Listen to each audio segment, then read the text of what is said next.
Hello, and welcome to Digital Design Demystified.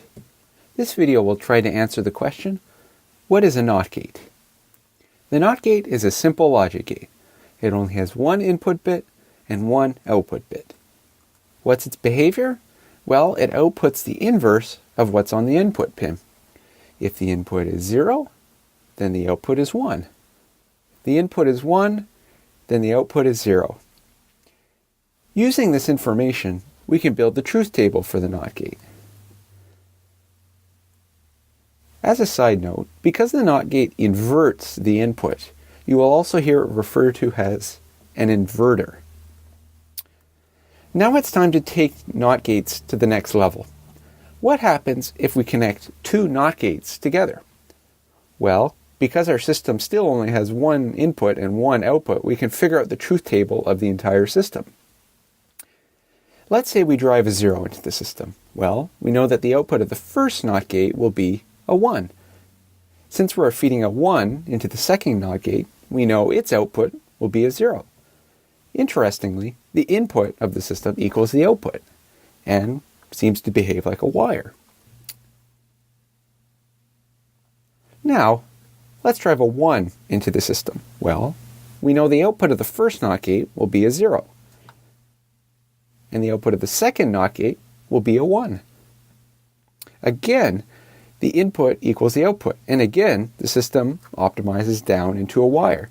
Thus, we can conclude that two consecutive NOT gates can be replaced with a wire.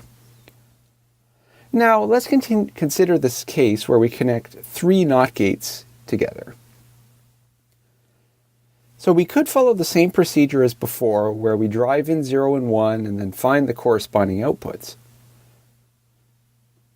But it turns out we can skip a few steps by remembering that two consecutive NOT gates behave the same as a wire. Then we copy down the remaining NOT gate, and all we're left with is a single NOT gate.